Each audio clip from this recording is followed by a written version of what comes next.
Hello and welcome. You're watching India Global with me, Osama Shaab. There's a lot lined up on the show today, including the historic critical minerals deal between the United States and Ukraine. We'll get you all the details, but first, let's take a look at the headlines.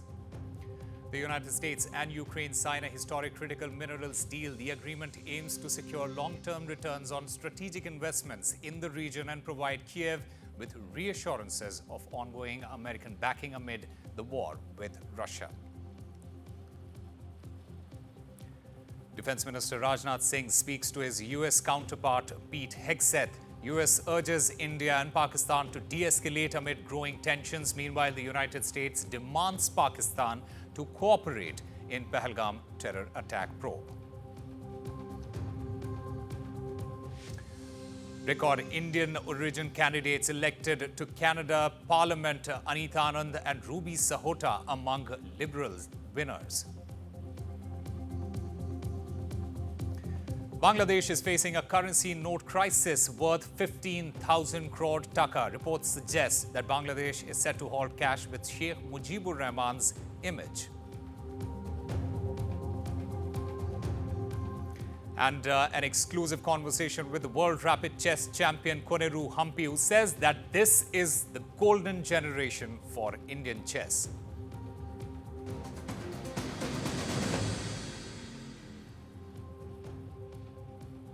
Starting with our top story, the United States and Kyiv have signed an agreement to share profits and royalties from the future sale of Ukrainian minerals and rare earths, sealing a deal that Donald Trump has said will provide an economic incentive for the United States to continue to invest in Ukraine's defense and its reconstruction after he brokers a peace deal with Russia. My colleague Vishal Vivek brings you the details. But first, listen in to what the U.S. Treasury Secretary Scott Bessent said on the deal.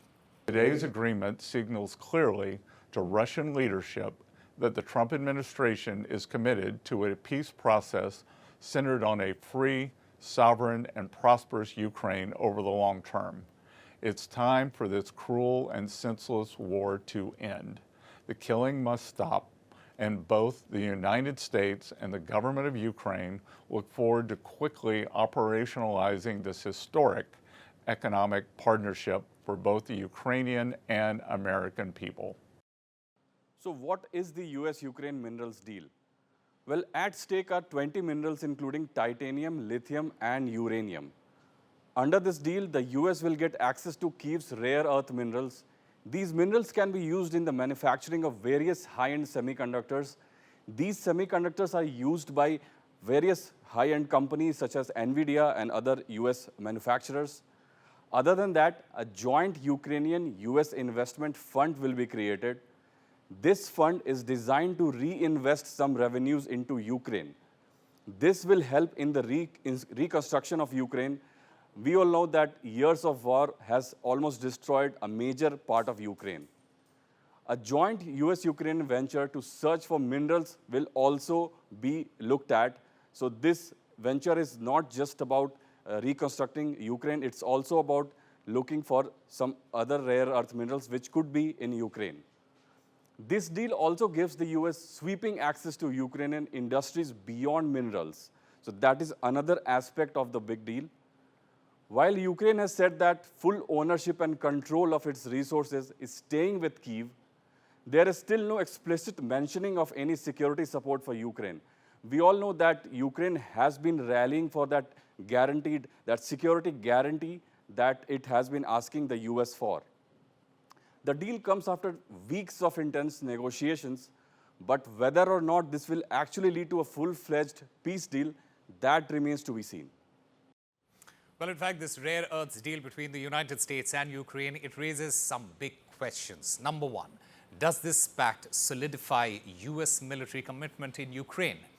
Number two, what's driving United States' harsh tone on Russia? And why did US drop condition demanding repayment? And finally, the US diversifies its mineral needs amid the China trade war. Well, to have a discussion on this, I'm currently joined by Fred Weir, a senior journalist from Russia, Russian affairs expert. He's also a correspondent of the Boston-based Christian Science Monitor. He joins us from Moscow. I also have Olena Tregub former Director, Ministry of Economic Development and Trade of Ukraine. She joins us from Dublin. Olena, I want to understand this from you. Many would say that this deal is only to get United States to further sponsor Ukraine in their conflict with Russia. How do you view this? Well, I view this as a win-win contract between our countries.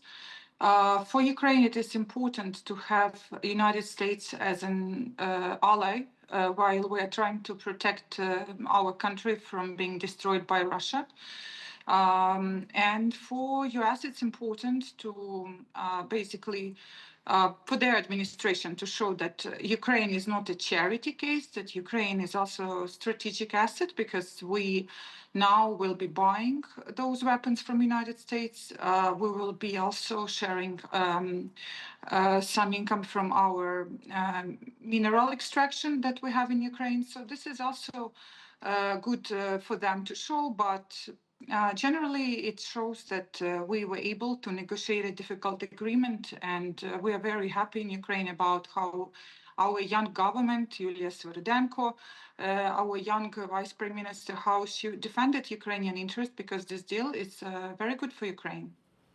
Olena, before I ask the question to our other guest, I also want to understand, why did the United States drop condition demanding the repayment? Well, this is the process of negotiation. Our government said clearly that it is not fair to demand from Ukraine pay back the money which were given to Ukraine in the form of grants to buy weapons to protect from Russia by previous administration. We did not receive that assistance on the condition that we were supposed to repay that money. So this is why finally US agreed that now only the future assistance we will pay for, but not the past. Okay. Fred Weir, how does Russia view the United States-Ukraine minerals deal, especially given the Trump administration's push for peace negotiations? I think they're separate processes, and I'm pretty sure the Russians view it that way. I don't think they certainly haven't commented on this minerals deal, but it's hard to know what the economic impact of the thing will be in the long run. Probably have to wait till the war to end before we see. But the immediate political impact is quite significant. I mean, it does signal that the Trump administration has an enduring interest and feels it has a role to play in Ukraine. So that message is probably being received in Moscow. And I don't think they have any illusions that Trump is their friend, or that Trump is going to negotiate a deal that serves Russian interests. But they will be analyzing it, I guess. And I think they plan to offer something of their own, because whatever kind of mineral resources Ukraine has, Russia has 10 times more. And this is I think the emerging consensus in Moscow is you've got to deal with Trump, you've got to finesse him. The man is a real estate tycoon. He loves owning stuff, and doing deals. So let's work with him on that basis. But we have to wait for Russia to respond, and they may not do so about the minerals deal. It's the peace negotiations that come first. And that's what Russia will be focusing on. But Fred Weir, how is Russia viewing Donald Trump at this moment? Is Donald Trump a friend? Is he an ally of Russia? How is Russia viewing Donald Trump at the moment? The Russians had 4 years of Donald Trump before. It was a circus. Russian-American relations were worse when Trump left office than they had been when he went in. So I don't think they have any illusions about Trump. They certainly happy about the opening that Trump created for his own reasons, opening for normalizing relations with Russia, even the peace talks, if they can be played, as it were, to achieve Russian war goals. then that's fine. But otherwise, you see, the news from the war front is that the Russians are gradually winning, and they will continue to do so. I mean, it's my perception here in Moscow that Russian society is more or less consolidated behind Putin and the war. The Russian economy is working fine, and they have no shortage of manpower. So eventually, they will win. And that's what they think. That's certainly what they believe. So if whatever Trump is doing doesn't work out for them, they'll remain on the battlefield until they get what they want. Speaking about the economic impact, Olena, how will Ukraine balance the global investment with long-term economic benefits for its citizens, considering the $15 billion infrastructure cost? Well, currently all those projects in this investment fund, this is all about the future, including their extraction of those minerals and thinking about how much money we are supposed to get from those minerals, because we're not even talking about all those explorations and extractions during the war. However, what is clear is that Ukraine will keep receiving assistance from Europe to defend the country. And there is a plan, like you mentioned, there to rebuild our infrastructure after the war. There is 300 billion Russian assets in Europe, which are frozen, which can be used to help rebuild Ukraine and to pay back to those countries who helped us defend our country, who didn't want to, but they had to buy weapons for us. This money probably is on the table for sure.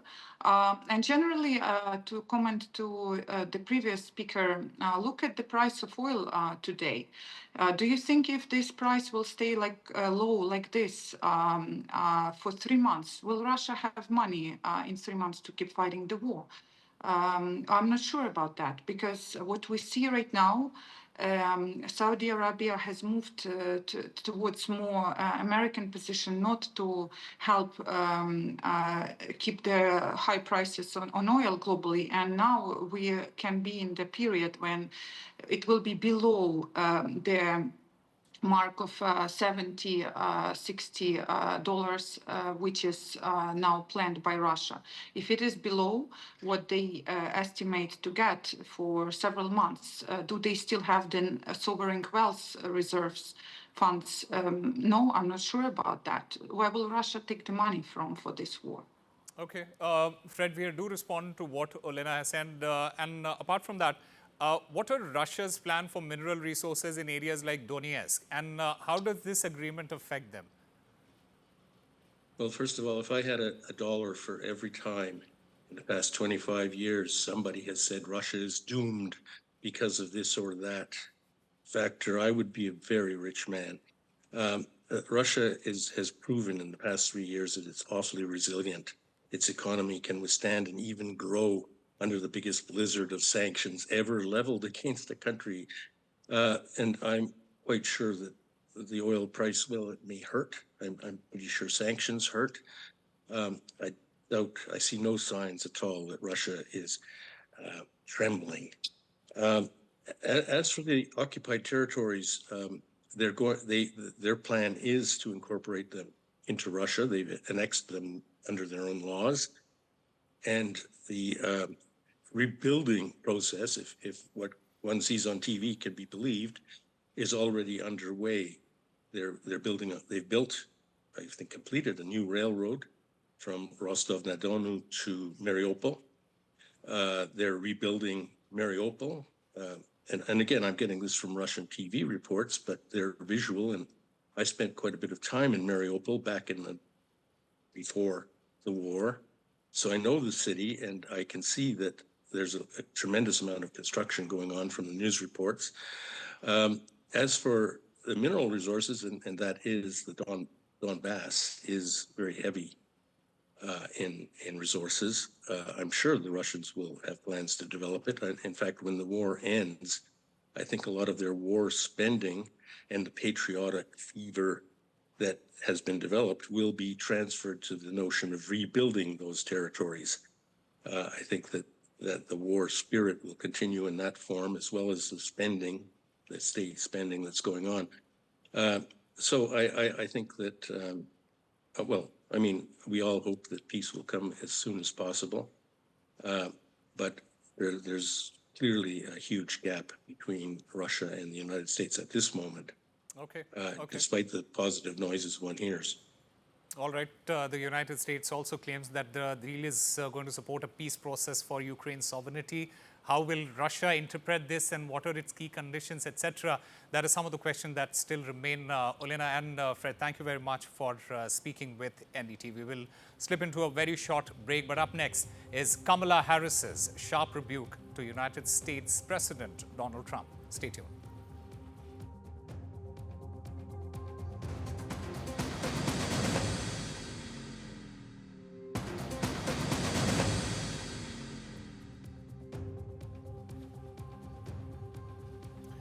Welcome back.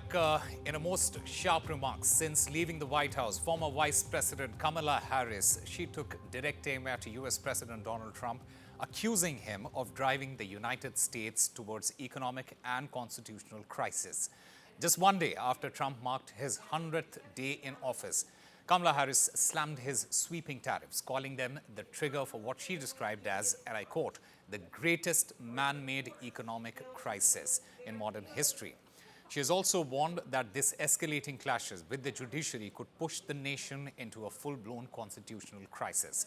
Kamala Harris says the new administration is not just changing policy, it's trying to govern by fear. Listen in. We are living in a moment when the checks and balances upon which we have historically relied have begun to bubble. And we here know that when the checks and balances ultimately collapse, if Congress fails to do its part, or if the courts fail to do their part, or if both do their part, but the president defies them anyway, well, friends, that is called a constitutional crisis. And that is a crisis that will eventually impact everyone. Because it would mean that the rules that protect our fundamental rights and freedoms, that ensure each of us has a say about how our government works, will no longer matter. On to Canada, a record 22 Punjabi origin candidates, they have been elected to Canada's House of Commons following a dramatic comeback by Prime Minister Mark Carney's Liberal Party. The key winners include Anita Anand, Ruby Sahota, among others, while Brampton saw a fierce contest with 5 ridings going to Punjabi candidates. The Conservative Party also made gains with Punjabi leaders like Amarjeet Gill and Tim Uppal winning key seats. Notably, NDP's Jagmeet Singh, he lost in Burnaby Central, with the party now losing its official status. This, in fact, marks the highest ever representation of Punjabis in Canada's federal parliament. My colleague Parmeshwar Bawa takes you through who rose, who fell, and why this isn't just Canada's story. From Ludhiana's lanes to Canadian legislatures, the Punjabi footprint on Canada's political map is now bold, brazen, and bigger than ever before. In a record-breaking turn of events, 22 candidates of Punjabi origin have secured seats in Canada's House of Commons. Yes, 22. That's more than 6% of Canada's entire parliament, now speaking, voting, and leading with Punjabi roots. And no, this isn't just a Brampton story anymore. Brampton, though, has always been Desi turf, but this time it's become a full-on political battleground. Let's just break it down for you. Ruby Sahota, who's a Liberal, trounced Amandeep Judge, a Conservative in Brampton North. Maninder Sidhu, a Liberal, beat Bob Dosanjh, a Conservative in Brampton East. Amandeep Sohi, a Liberal, outpaced Tarun Chahal, a Conservative, in Brampton Centre. But not all seats stayed red. Sukhdeep Kang, a Conservative, flipped Brampton South by defeating Sonia Sidhu, who's a Liberal. And in a big blow, Kamal Khera, the Liberal Health Minister, lost to Amarjeet Gill, a Conservative, in Brampton West. That's actually 5 out of 5 Brampton ridings with Punjabi names battling it out, and both parties walking away with wins and some with bruises. But let's just zoom out a bit though. Across the Canadian map, the who's who of Punjabi Canadian politics played a high-stakes game.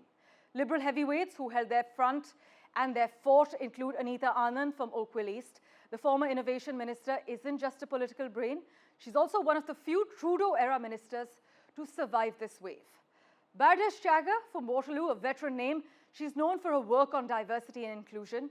Meanwhile, Anju Dhillon, Sukh Dhaliwal, Randeep Sarai, Ikwinder Gaheen, Gurbakh Saini, Param Bains all secured wins for the Liberals across the board. In what may be the most dramatic twist of this election though, Jagmeet Singh, one of Canada's most recognized political figures and leader of the New Democratic Party, the NDP, lost from Burnaby Central. But not only did he lose, he finished third and subsequently resigned as NDP president. Now, for a man who made international headlines with his swagger, his turbans and TikToks, this is nothing short of a political earthquake. Let's not forget, this isn't just about Canada though. It's a mirror to the growing clout of the Indian diaspora, especially the Punjabi Sikh community, which now shapes policies in one of the world's most progressive democracies. Their success, therefore, is symbolic of migration, assimilation, and now domination, not just in business or culture, but in the very machinery of governance. Massive wildfires are tearing through the outskirts of Jerusalem, forcing the evacuation of thousands in just the last 24 hours. Israeli officials have now issued an urgent call for international help as the flames continue to spread. At least 13 people have been injured so far, but no fatalities have been reported. The fire erupted on Israel's Memorial Day for fallen soldiers, and according to Israeli media, over 160 rescue and fire teams are engaged in firefighting operations. Dozens of aircraft and helicopters are trying to contain the fire, and the country's military is also assisting the search and rescue operations, it said. However, dry weather conditions and high winds are causing difficulties. Officials have warned the situation could get worse, with wind speeds expected to reach up to 100 kilometers per hour. So far, nearly 3,000 acres of land have been scorched. The International Monetary Fund is sounding the alarm for oil exporting nations in the Middle East and North Africa, slashing its growth forecast for the region amid falling energy prices and mounting global trade tensions. The IMF now expects oil exporters, including Saudi Arabia and Iraq, to grow just 2.3% in 2025, a sharp drop of 1.7 percentage points from its previous forecast in October. What is driving the downgrade? Well, weaker global demand and a surge in supply from non-OPEC plus countries. The IMF now sees oil averaging $66.90 a barrel this year, nearly $6 less than previously predicted. Brent crude prices have already tumbled around 15% this year, hovering near $63 a barrel. Analysts point to the rising output from OPEC Plus and the ripple effects of US-led trade disputes as key factors dragging the prices down. Time for a very short break, but up next is United States has urged India and Pakistan to de-escalate tensions.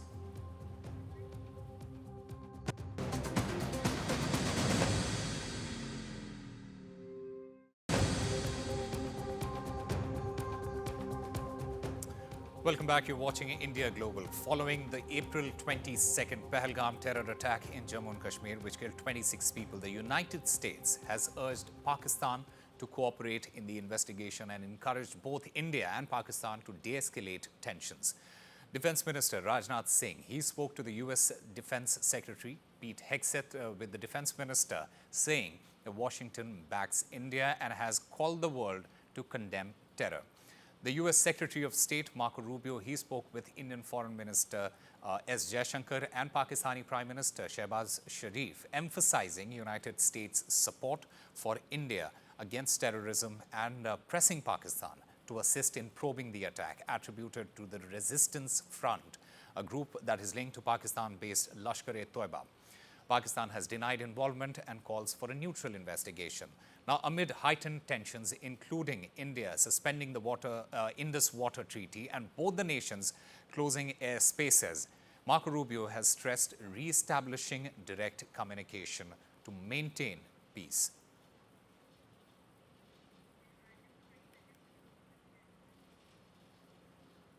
So the Defense Minister, Rajnath Singh, he has spoken to the U.S. Defense Secretary Pete Hegseth. Meanwhile, the U.S. Secretary of State, Marco Rubio, he has also spoken with Indian Foreign Minister, Dr. S. Jaishankar.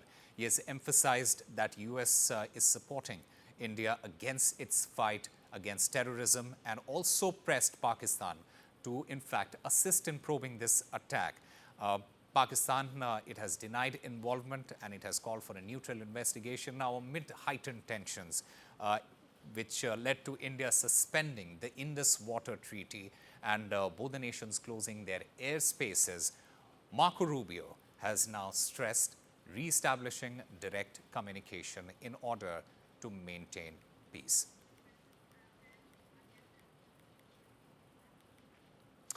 In fact, this entire development, it raises some big questions.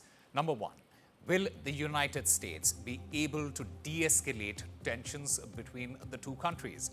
Will this affect United States arms delivery to Pakistan? That is another big question. And is pariah Pakistan now isolated on the global stage? In fact, to discuss this, I have with me Major General Sanjay Meston, former Indian Army and strategic analyst, served in Jammu and Kashmir in Pakistan and China border as well. I also have Mr. Rubinder Sachdev, foreign affairs expert. Mr. General Meston, I want to come to you first. What should we make of this statement by Marco Rubio? See, Marco Rubio is very clear. But the fact of the matter is that they want both India and Pakistan to de-escalate. Who is the problem creator? It is Pakistan. True. And it has created so many problems for India. It's the state sponsor of terrorism, that is well-known foreign policy. And at the same time, United States has suffered. Where was 9/11 conceived? It was on Pakistan soil. Where was Osama bin Laden found? It was in close to Kabul Military Academy at Abbottabad. What did the US do? Did they de-escalate? They went and struck Osama bin Laden. So now there is no question of any de-escalation till the time Pakistan does not shed terrorism. And is very, very clear that it should not sponsor state terrorism in India. And it's been doing since how many years? 1947, 1965, 71, thereafter Kargil. It's continuing terrorism all over. So many bomb blasts it has done all over India. Yeah. So why should India keep keep quiet? Now it is time for India, once and for all, to hit them hard and hit them back. Because we cannot accept any foreign mediation. Now we want the people to support us, and that is what we want. Because they have to be taught a lesson. They are the ones who 9/11 was planned here.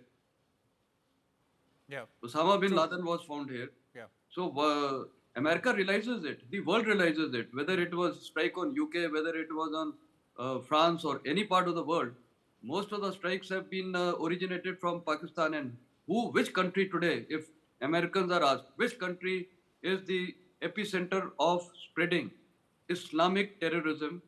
And even President Trump has mentioned that is the biggest danger now in the country. Which country?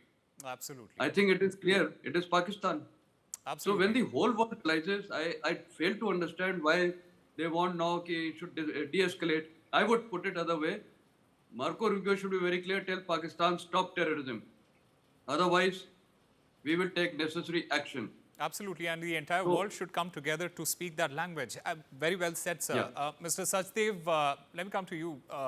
Just a couple of days ago, Pakistan's defense minister, he said that Pakistan has been doing United States dirty work. Now, the United States has come out very strongly. Will the United States now step up the pressure on Pakistan in this particular context? Because what we heard, the US lawmaker, Rich McCormick, he has warned Pakistan, saying that Pakistan is messing with United States intentions. Thank you so much. A pleasure to be with you and General Piston. See, I think what we should be doing theoretically, one approach right now, we should be telling the Americans that it is time for tit for tat. We have to use the words clearly.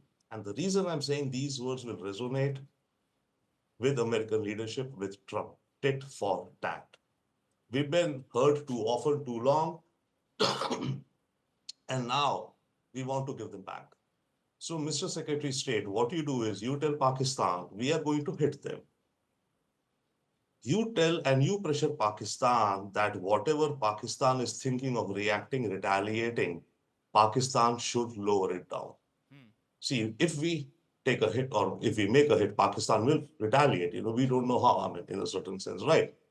What Americans should do is that pressure Pakistan to listen, whatever its retaliation, because otherwise we are telling them if Pakistan retaliates, then it's going to be a big war. Right now, it's a tit for tat, right? And in that context, I think, yes, not mediation, but sometimes you need, postmen. Let's say, let America be our postman to Pakistan because we are not talking to them directly, right? True. And so I think that should be our approach, which could.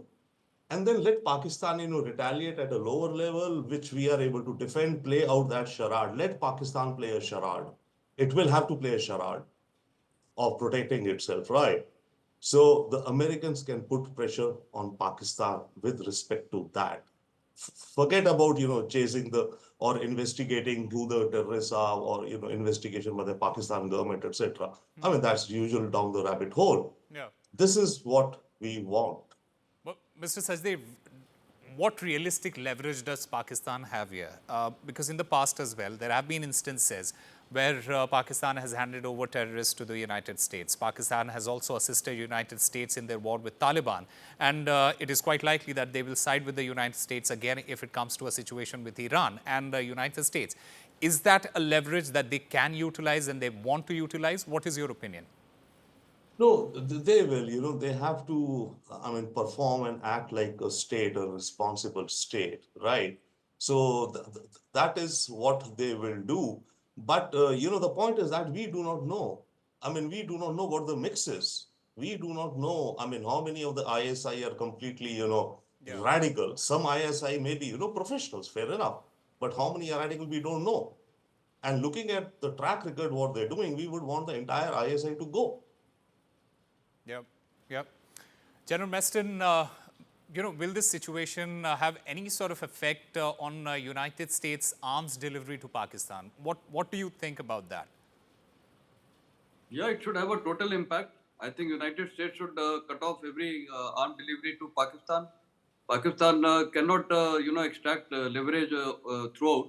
It extracted during the Soviet intervention in Afghanistan. That time they extracted. In fact, that is a time when the seeds of this Islamic radicalism was, sown. And Mujahid, Jihad, all these words then were being talked about. So they extracted their pound of flesh when the Americans were helping, the eviction of Soviet Union from there.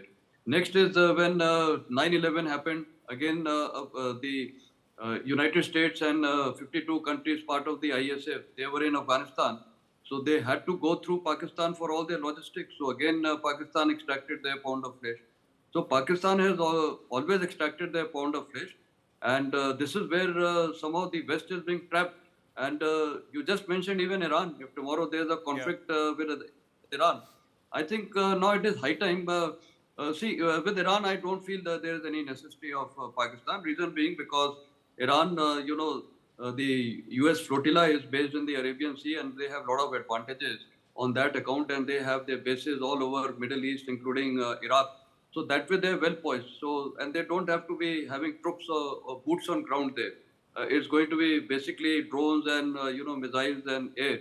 So American troops will never be on Iran. So that way there's no logistic support required through Pakistan.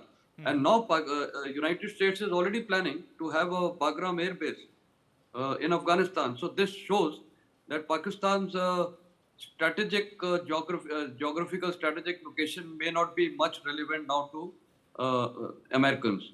So therefore, I feel the Americans now should be very clear. They should cut off all arms, aid everything to Pakistan, and they should tell them. And I think Indian strategy should also be very clear. What we need to state to the United States, I think following. First, Pakistan should cease terrorism forthwith. There is no doubt about it.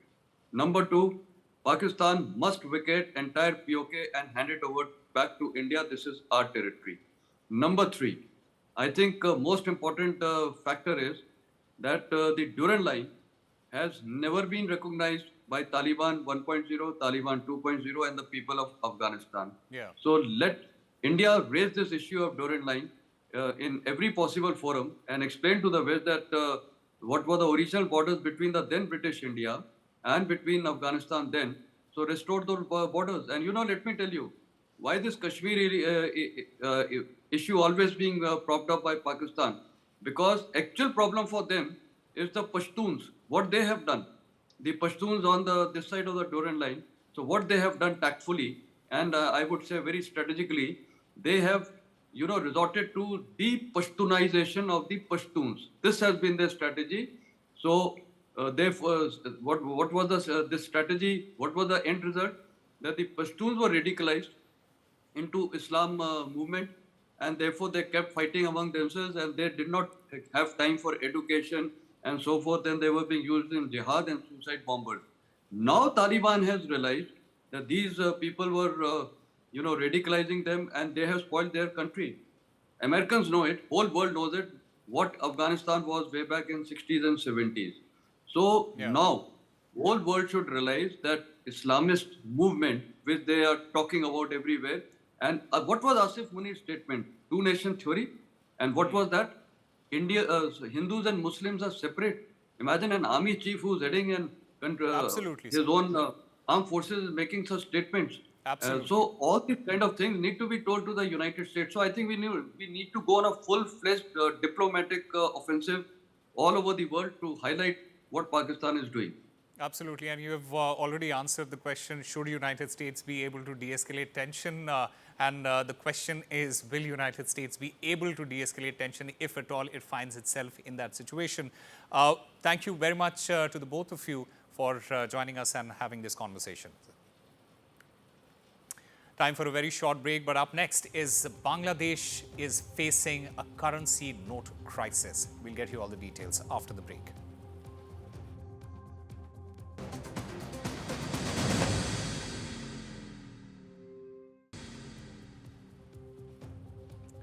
Welcome back. As Bangladesh deals with economic challenges, a decision being attributed to the interim government may further impact its economy and create difficulties for citizens. A currency notes crisis has hit Bangladesh after reports say that the interim government led by Muhammad Yunus has pushed forward with the decision of halting the issue of currency notes featuring Bangladesh's father of the nation, Sheikh Mujibur Rahman. While the Bangladesh government has not issued an official communication regarding this decision, reports suggest that the abrupt halt in issuing currency notes featuring Sheikh Mujibur Rahman is leading to a shortfall of currency notes in circulation. To add to the trouble, the country's central bank will now look at dealing with old currency notes worth around 15,000 crore taka. And my colleague Saurabh Gupta joins us to get us more on this. Saurabh, this is truly a catch-22 situation for Muhammad Yunus as well as the interim government there. Well, no official communication has come on this issue, which is why it's also even more challenging for citizens, because they are bearing the brunt of what is being seen as a currency notes shortage. Now, Bangladesh's informal economy largely depends on cash transactions, and therefore to have a proper supply of currency notes is extremely important. According to some estimates, the informal economy almost makes up 40% of Bangladesh's GDP. So if that's the case, and if that informal economy is dependent on cash, then it's very, very important to have a supply of currency notes. And of course, the decision is being attributed to some sort of motivation to remove the legacy of Bangabandhu Sheikh Mujibur Rahman. Currently, currency notes have his image. There's an effort to wipe out his legacy, and that's why perhaps this decision has been made. But again, there's no official communication on this, but there is indeed a currency notes shortage in Bangladesh. All right, Saurabh Gupta, thank you very much for getting us the latest. Research has highlighted that limited access to antibiotics is fueling the spread of superbugs, drug-resistant bacteria. In many regions, inadequate healthcare infrastructure, poverty, and regulatory gaps restrict antibiotic availability, leaving infections untreated or improperly managed. This drives resistance as bacteria evolve unchecked. The WHO estimates 1.27 million deaths annually from antimicrobial resistance, with low and middle income countries hit the hardest. Solutions include improving access to effective antibiotics, enhancing diagnostics, and promoting responsible use to curb misuse. Investments in new drugs and global coordination are critical to tackle this growing crisis. We'll try and understand a little bit more from Dr. Viranchi Shah, the National President, Indian Drug Manufacturers Association, the IDMA. Mr. Shah, thank you very much for speaking with NDTV. What I want to understand from you is what key healthcare improvements are needed in especially low and middle income countries in order to boost antibiotic access and curb superbugs. Gaurav, thank you so much for having me on the show. Indeed, antimicrobial resistance and dealing with antibiotics is a very important issue for the low and middle income countries, because infection constitutes a major health requirement for all these countries. If you look at India, out of the approximately 21,000 crores of market size we have, almost 26,000 crores is the size of the antibiotics or anti-infectives that are sold in India, which is almost 12% of the market volume. So indeed, this is a very important therapy. As far as India is concerned, I would say that most of the antibiotics or anti-infectives, they fall in the list of national list of essential medicines. And when they are a part of national list of essential medicines, the prices of these drugs are controlled by the central government under the drug price control order. And therefore, in my personal opinion, there is very little issue of excess or availability of these drugs, because they are priced in a way which a common man can access. And also beyond that, the government has Jan Aushadhi Kendras and several other ways in which very low cost solutions for these kind of antibiotics and anti-infectives are available in India. But the major problem, if we talk about India, is not of excess, but I would say indiscriminate use to some extent.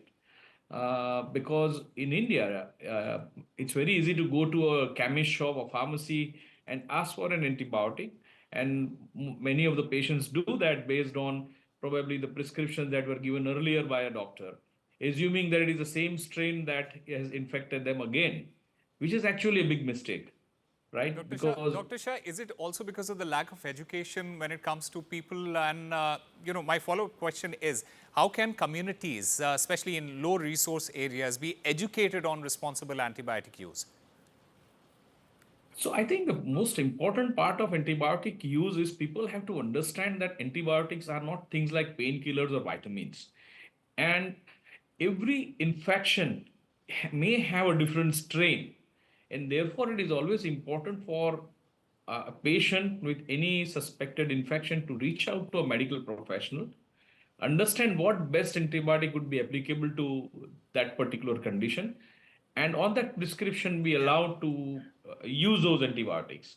Because what we have seen is that people tend to, based on their past experience, buy some antibiotic and do a self-medication.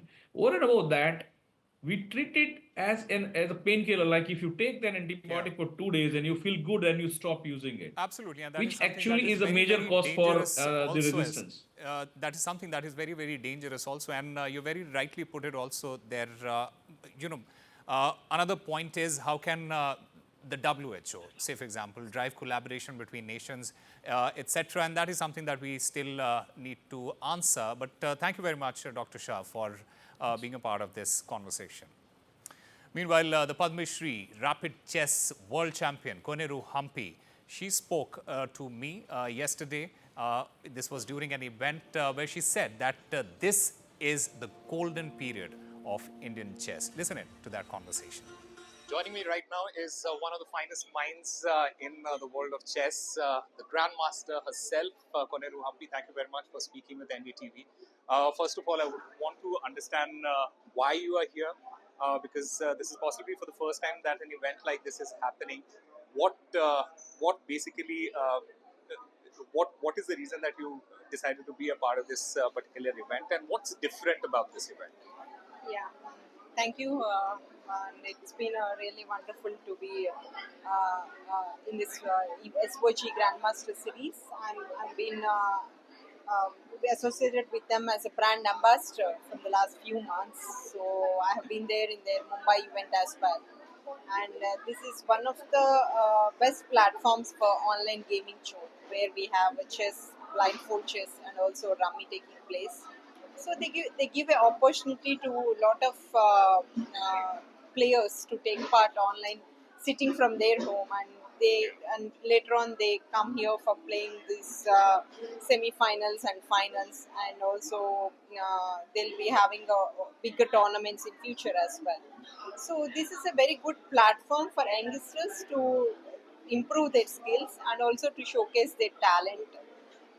Definitely, being a chess player and being a mind, having been played the mind sport for many years, I felt this is one such good platform where I could motivate more players to take up the sport and to learn it to improve further. You mentioned this about motivating other players, and especially the younger players who are choosing to be a part of this sport. And what we have seen in the last couple of years, especially in the last 5-10 years, the number of youngsters and the number of young players who have become a part of this community and who are excelling in this space. What do you make of that? What is the reason that so many young people are doing so well on the international stage? Yeah, I think like we Indians do have lot of talent. The only thing is we need to brush them up. We need to give them that confidence and training to prove themselves. And now, like since they have been seeing lot of youngsters doing well, like even in the chess world, we have Gukesh as world champion, Pragyananda, Arjun, now Arvind Chidambaram, Nehal, lot of players are coming up. You have Vaishali, you have Vaishali, yourself. yeah, Vaishali, Divya, like many players coming up. So I think all these things, have an impact on these young players. So they also get motivated by seeing them, and they also build that confidence that we can also do something in the international level. The only thing which I feel is a bit lacking is like the training part in India, whereas the Chinese have a proper training system, so that they keep on getting a lot of talented players in the international level. But we do lack giving a proper training system in India. It's more of an individual efforts here. Okay.